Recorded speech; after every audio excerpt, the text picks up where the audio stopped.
Disons-le tout net, le nombre n'existe pas. Quoi? Quelqu'un a déjà vu le 2? Est-ce qu'on rencontre les fractions au coin d'une rue? Au milieu d'un champ? Y a-t-il quelque part dans le monde quelque chose comme un nombre qui suit un autre nombre, puis un autre, et un autre, et un autre, et comme ça jusqu'à l'infini? Et pourtant, une pomme égale 1, 3 vaches égale 3, c'est l'entier naturel, qui se compte sur les doigts. Dans son bain naturel, le nombre ne pose pas trop de problèmes, mais quand on lui fait subir des opérations, il peut devenir curieux, étrange, imparfait. Certains n'en veulent plus. Il y a conflit au sein des mathématiciens pour savoir si tel est un nombre. Parce que c'est quoi un nombre? Car enfin, une demi-vache, ça n'existe pas. Les fractions ne sont pas des nombres. Bien pratique tout de même. Faut-il les appeler nombres rompus pour les accueillir? 1 vers le moins. Mais c'est absurde, dit Descartes, moins que rien n'existe pas.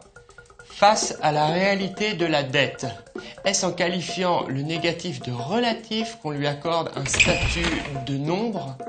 Les décimaux non périodiques derrière la virgule, pi ou racine de 2, ils sont sourds, dit Leibniz. Et même s'ils manquent de sens commun, fallait-il en faire des irrationnels? Quant à la racine carrée d'un nombre négatif, c'est tout simplement impensable, inconcevable. Alors, imaginaire? La réalité comporte-t-elle l'imaginaire? Irrationnel? Est-ce relatif? Les complexes sont-ils rationnels? Comment comprendre le sens de l'évolution de ces espèces de nombres, un peu comme le vivant, genre et espèce, mais abstrait et inventé? L'homme au commencement aussi était plutôt naturel. L'homme et le nombre, parallèlement, évoluent. Oh.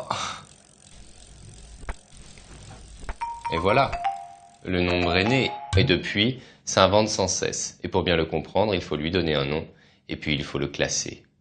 Le nombre entier relatif contient les nombres positifs et négatifs. Les nombres rationnels comprennent les entiers relatifs et les fractions avec les décimaux. Les nombres réels contiennent les rationnels et les irrationnels. Les nombres complexes contiennent les nombres réels et les nombres imaginaires. S'il y a des espèces qui sont plus compliquées que d'autres, on les accepte. Même les irrationnels, même les imaginaires, parce qu'elles sont utiles et qu'il est normal qu'elles évoluent. Et s'il fallait leur trouver un point commun, je vous dirais que toutes sont infinies.